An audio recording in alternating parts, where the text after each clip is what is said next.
الحمد لله رب العالمين والصلاة والسلام على نبينا محمد وعلى آله وصحبه أجمعين أما بعد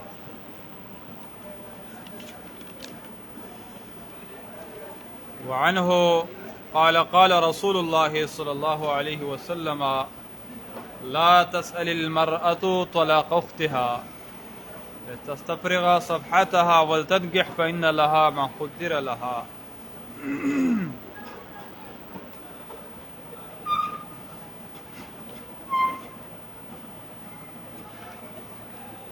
ابو ہریرہ رضی اللہ تعالی عنہ کی روایت ہے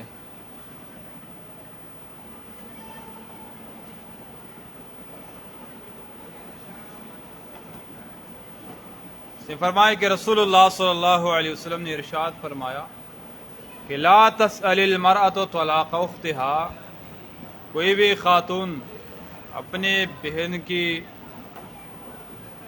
سوکن کی طلاق کا مطالبہ نہ کرے. اس کی دو صورت ہے، دونوں ہی حرام ہے. ایک صورت یہ ہے کہ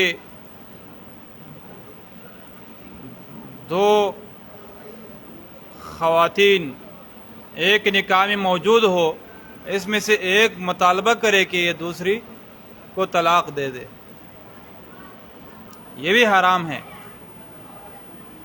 اور یہ بھی حرام ہے اگر خطبہ نکاح بیچتا ہے اور اس کے پہلے سے ایک بیوی موجود ہو اور وہ مطالبہ کرے کہ آپ کی یہ پہلی والی بیوی یہ طلاق کرے تو میں شادی کروں گی. یہ دونوں جائز نہیں ہے، یہ شرط فاسد ہے.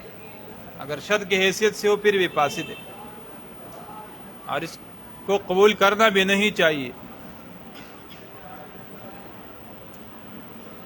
اختہا میں اس کی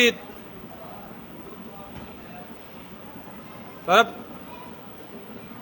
اس بات کی طرف ترغیب دی جاتی ہے کہ یہ تو آپ کی بہن ہے، اسلامی اخوت اسلامی، آپ ان کی طلاق کیوں چاہتی ہیں؟ طلاق اختہا، اور اخوت کی زندگی گزارے سوکن کے ساتھ. لتستفرغ صفحتها، کہ ان کی پیالہ میں، ان کی برتن میں جو کچھ ہو وہ اپنے طرف ڈالے، چاہے وہ نوبت ہو، باری رات، چاہے وہ نفقہ ہو، رہائش ہو اور سہولیات ہو. اس نیت سے اگر یہ کام کرتی ہے اور یہ مطالبہ کرتی ہے، اس کے بغیر نکاح نہیں کرتی ہے، تو ان کے لیے ترغیب ہے کہ ولتنکح، نکاح کرے ان کے ساتھ بغیر اس شرط. فإن لها ما قدر لها، ان کے لیے وہ چیز ہے جو کچھ ان کے لیے تقدیر میں لکھی گئی ہے، ان کے لیے اپنا نصیب ہے، اپنی تقدیر ہے، اور اس کے لیے اپنی تقدیر، اپنی نصیب ہے. اس وجہ سے کسی اور کی نصیب اور کسی اور کی تقدیر حاصل نہیں کر سکتی ہے. اگر وہ موجود ہیں، ان کے جو مقدر ہے سہولیات وہ نہیں چھین سکتی ہیں. اگر موجود نہیں ہے پھر بھی یہ اپنے نصیب سے اضافہ حاصل نہیں کر سکتی ہیں، تو اس میں کوئی ضرورت نہیں ہے کہ یہ شرط لگایا جائے. فإن لها ما قدر لها.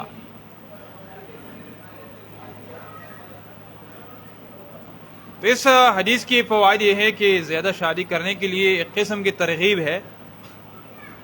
دوسرا فائدہ یہ ہے کہ عورتوں کو بھی ترغیب ہے کہ یہ بات بری نہ سمجھے.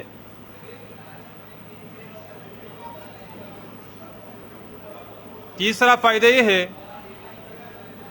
کہ دو تین چار شادیاں ہو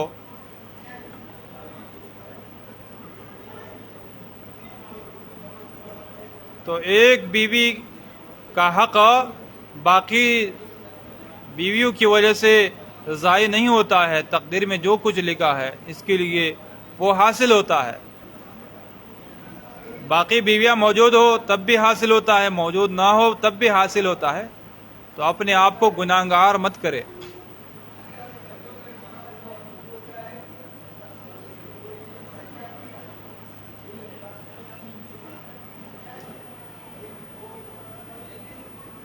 صرف تقدیر پر ایمان بھی رکھنا چاہیے کہ اللہ تعالیٰ نے رزق سب کچھ تقدیر میں لکھا ہے، جتنی بھی سہولیات ہے، رزق ہے، وہ مکتوب ہے، اور یہ بھی بات لکھی گئی ہے کہ فلاں کی کتنی شادیاں ہوگی اور فلاں عورت کی سوکن ہوگی یا کہ نہیں ہوگی، یہ بھی سب کچھ لکھی گئی ہے۔ رضا بالقدر ہونی چاہیے، تقدیر پر رضامندی ہونی چاہیے۔ جنت میں ایک دروازہ ہے، وہ کس کے ہیں؟ الراضین بقدر اللہ، جو تقدیر پر راضی ہے ان کے لیے وہ دروازہ ہے کہ اس دروازے سے وہ جنت میں جائیں گے۔ وَإِنَّ لَهَا مَا قُدِّرَ لَهَا مُتَّفَقٌ عَلَيْهِ۔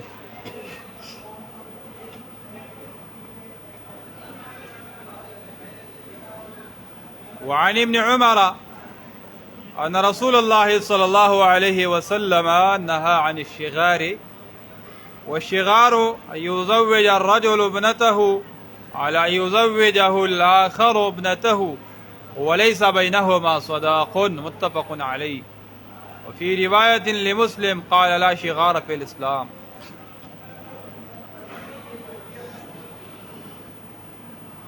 نکاح میں ایک ایسا مسئلہ ہے جس کی وجہ سے بہت سارے فسادات موجود ہے، شرعی مخالفت بھی لوگوں میں بھرپور طریقے سے موجود ہے، وہ ہے بدل اور شغار کا نکاح۔ شغار وٹا سٹا اس کو کہا جاتا ہے، یہ نکاح کرنا اس طرح یہ حرام ہے، یہ جائز نہیں ہے۔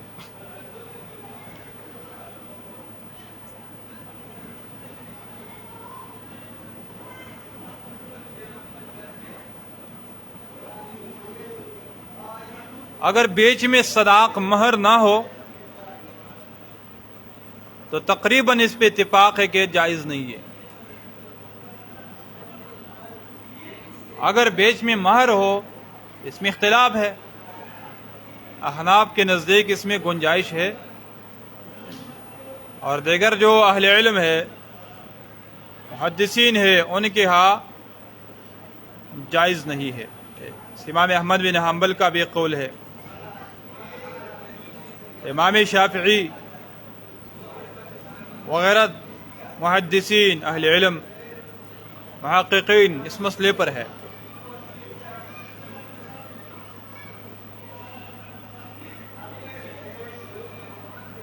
احناف کی دلیل یہ لفظ ہے کہ یہ وَلَيْسَ بَيْنَهُمَا صَدَاقٌ، جب بیچ میں صداق نہ ہو۔ لیکن محققین علماء کرام فرماتے ہیں کہ یہ الفاظ مرفوع روایت میں سے نہیں ہے، یہ نافع کی وضاحت ہے جو کہ تابعی ہے۔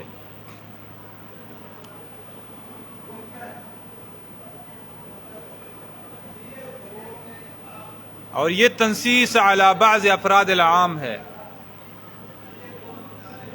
اس نے بھی قید نہیں لگایا کہ شغار کی ہی تعریف ہے، بلکہ عموماً جو لوگ کرتے ہیں اس کی ایک تعبیر کی ہے نافع رحمہ اللہ نے،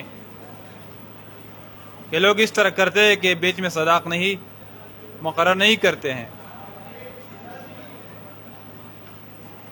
اصل میں شغار کی دو صورت ہے، ایک صورت یہ ہے کہ بیچ میں مہر نہ ہو، سر نافع کی تفسیر ہے،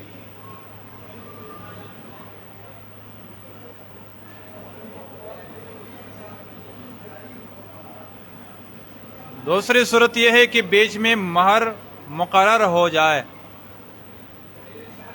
جس طرح یہ بھی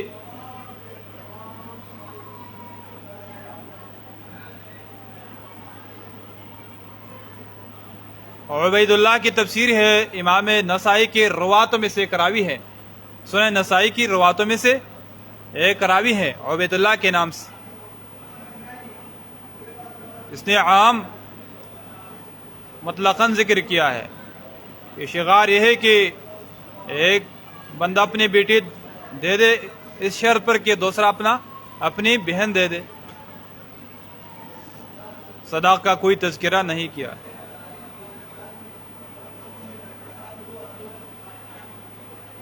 اسی طرح ابن نمیر کی تفسیر ہے، مسلم کے رواتوں میں سے ایک راوی ہے وزاد ابن نمیر، کہ شغار یہ ہے کہ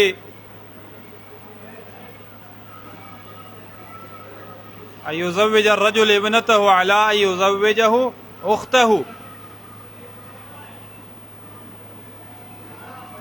کہ ایک اپنے بیٹی اس شرط پر دے کہ وہ اپنے بہن دے. بہن بیٹی صرف مثال کے لیے ہے، مبادلہ بیٹیاں ہے، بہنیں ہیں اور رشتہ دار ہیں، بیچ میں اصل مسئلہ شرط کا ہے، شرط لگانا یہی موضوع ہے. اور اس طرح اس کے بارے میں بخاری مسلم کی عام روایت ہے، ابن عمر کی روایت ہے کہ لا شغار فی الاسلام، شغار اسلام میں نہیں ہے. تو شغار ابھی عام ہے، بیچ میں صداق ہو ایک صورت ہے اور بیچ میں صداق نہ ہو یہ دوسری صورت ہے. دونوں صورت جائز نہیں ہے.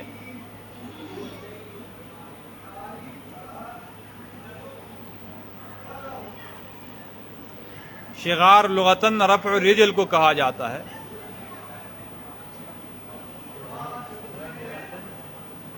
رفع الرجل کانہ یقول لا ترفع رجل ابنتی حتی ارفع رجل ابنتک، ایک قسم کی وجہ تسمیہ. اور کتا جب پیشاب کرتا ہے اپنا رجل اٹھاتا ہے تو اس کو بھی یہ لفظ اس کے لیے بھی استعمال ہے. اور اصطلاح میں یہی ہے کہ ایک دوسرے کے اوپر شرط لگائے کہ میں اپنی بیٹی یا بہن نکاح پر دوں گا اس شرط پر کہ آپ بھی دے دے، اگر آپ نہیں دیتے تو میں بھی نہیں دیتا ہوں. یہی شرط ہے نا، یہ وعدہ کیا گیا اور مجلس میں لوگ بیٹھ گئے، ایک نے انکار کیا تو دوسرا خود بخود انکار کرے گا، تو خود بخود شرط ہو گیا نا.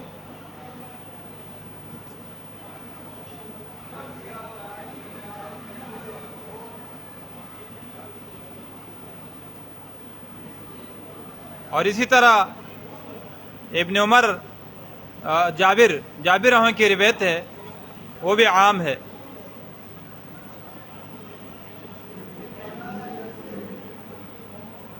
نہا رسول اللہ صلی اللہ علیہ وسلم عن الشغار، یہ مسلم کی روایت ہے، یہ بھی عام روایت ہے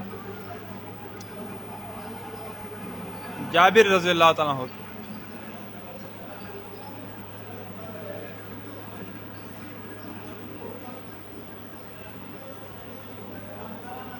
اور مزید اس میں جو فسادات ہے، مہر بیچ مقرر ہو یا نہ ہو وہ فسادات موجود ہے. اکثر علاقوں میں اگر ایک پر ظلم کیا جاتا ہے تو وہ دوسری پر بھی اس گھر میں ظلم شروع ہو جاتا ہے. ایک والدین کے گھر آ جاتی ہے تو دوسری بھی جاتی ہے، ورنہ دوسری نہیں جا سکتی ہیں. ایک گناہگار ہو سکتی ہے دوسری نہیں ہو سکتی ہے، لیکن ظلم ایک جیسے چلتا ہے. یہ فساد ہے اس میں.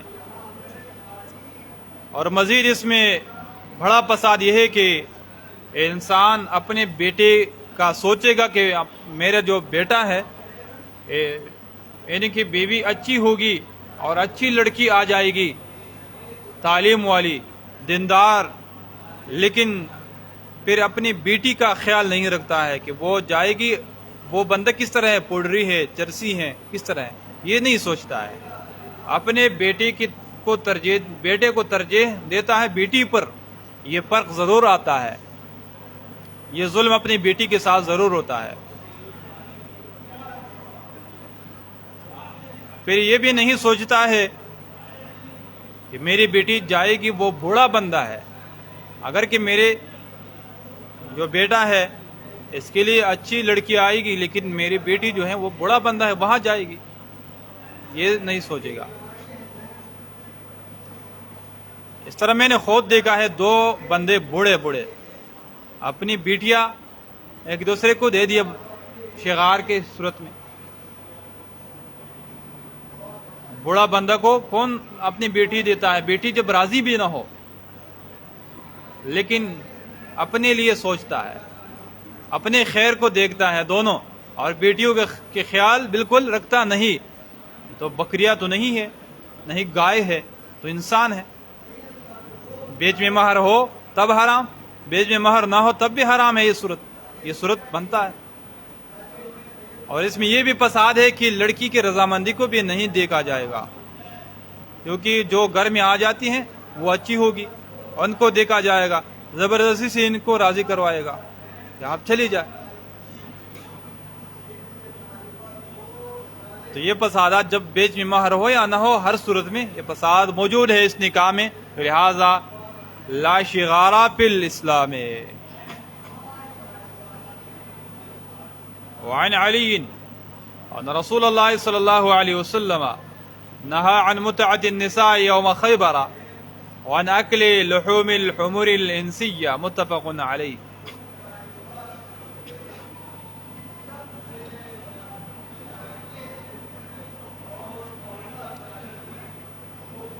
متعہ کے بارے میں، جو کہ آج کل بھی روافض انہیں جائز سمجھتے ہیں اور صیغہ کہتے ہیں، اسے صیغہ کہتے ہیں، صیغہ کہ میں نے صیغہ کیا ہے، فلاں نے صیغہ کیا چند دنوں کے لیے، تقریباً 45 دن کے لیے، اگر حیض نہ ہو، حیض ہو تو حیض ختم ہو جائے دوسری حیض تک، اور کم ایام بھی ہے اس میں۔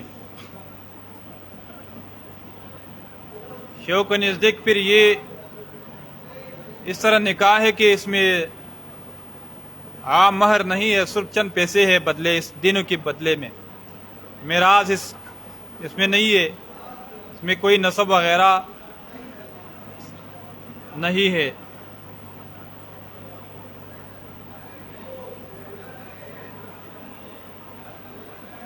اس پر اتفاق اہل علم کی کہ یہ حرام ہے۔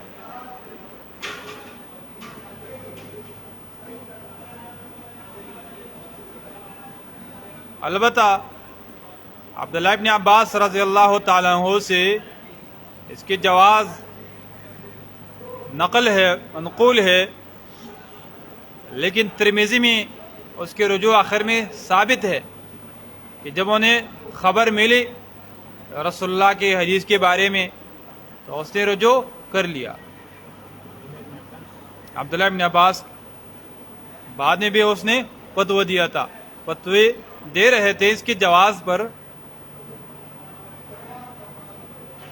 انہوں نے انہیں کہا کہ انت تائہت، آپ تائہ ہے، پریشان ہے اس مسئلے میں، تمہیں نہیں پتا کہ رسول اللہ صلی اللہ علیہ وسلم نے یہ چیز اور حمر الاہلیہ حرام قرار دیا ہے۔ گھریلوی گدوں کے بارے میں بھی بتا دیا، کیونکہ گھریلوی گدوں کے بارے میں بھی اس کا فتویٰ تھا کہ یہ جائز ہے، حلال ہے، اور متعہ چند دنوں کے لیے کسی خاتون سے شادی کرنا دونوں حلال سمجھتے تھے، لیکن ترمذی میں ان کی رجوع موجود ہے، دوسری کتبوں میں بھی اس کی رجوع موجود ہے۔ مقصد یہ ہے کہ اس میں اتفاق ہے کہ یہ حرام ہے متعۃ النساء۔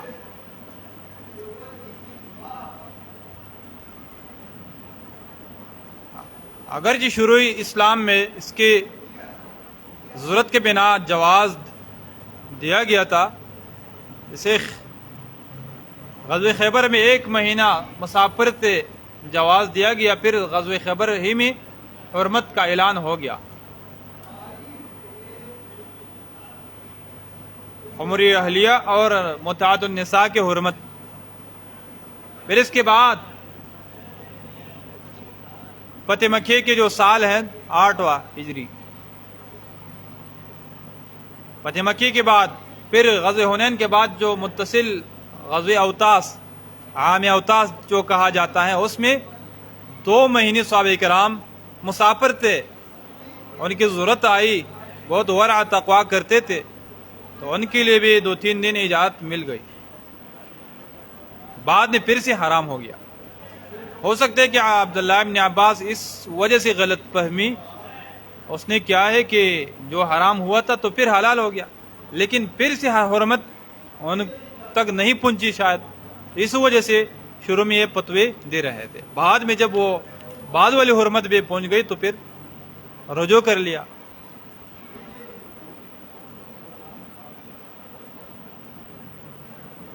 اور اسی طرح حجۃ الوداع میں بھی اعلان کیا گیا ہے کہ یہ ہمیشہ کے لیے حرام ہے، متعۃ النساء ہمیشہ کے لیے حرام ہے، اس کے لیے کوئی گنجائش نہیں ہے، کیونکہ اس میں نہ کوئی نسب ہے نہ کوئی اولاد ہے، جو کہ مقاصد ہے نکاح کی، جو محبت ہے وہ نہیں ہے اس میں، تو لہذا زنا قرار دیا گیا۔ اس طرح عمر ہم فرماتے تھے کہ اگر شغار کس نے کیا تو میں اسے پتھروں میں ڈھانپ لوں گا، یہ زنا ہے، زنا کرتا ہے، حرام کیا گیا ہے۔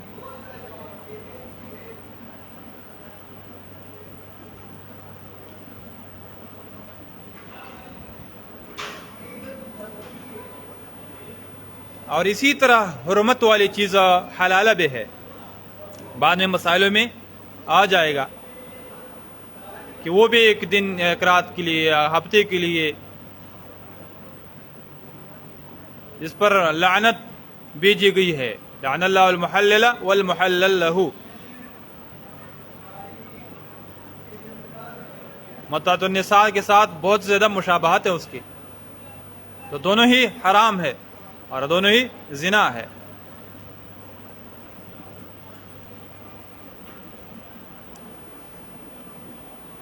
وعن سلمة بن الأكوع قال رخص رسول اللہ صلی اللہ علیہ وسلم عام اوطاس بالمتعۃ 3 دن کے لیے، 2 مہینے کی مسافری کی وجہ سے ضرورت آئی، ثم نہا عنہا، پھر اس نے سے منع کیا، بعد میں بالکل حرام ہو گیا۔ رواہ مسلم۔ اس میں ایک واقعہ ہے کہ ایک چادر کے بارے میں مسلم میں وہ حدیث روایت موجود ہے کہ 2 بندے تھے صحابہ کرام، ایک جوان تھا، ایک تھوڑا سا زیادہ عمر والا تھا، اس دونوں نے ایک خاتون سے کہا کہ 2-3 دن کے لیے متعہ، جو جب جائز تھا متعہ، تو جو جوان تھا اس کا چادر تھوڑا سا بوسیدہ تھا، اور جو جس کا عمر زیادہ تھا اس کا چادر بہت بہترین تھا، تو عورت سے کہا اس نے کہ میرا چادر اچھا ہے، اس کے چادر سے میرا چادر اچھا ہے، جس کا عمر زیادہ تھا۔ پھر اس عورت نے کہا کہ مجھے چادر نہیں چاہیے، وہ جوانی بہتر ہے، اس سے پھر مدعا کیا چادر کے بدلے میں۔ تو صحابہ کرام نے اس پر عمل کر لیا جب رسول اللہ نے جواز کا فتویٰ دے دیا، اور جب حرمت کا فتویٰ دے دیا تو بس صحابہ کرام باز آ گئے، متبعین سنت تھے۔ رواہ مسلم وصلی اللہ تعالی علی النبی۔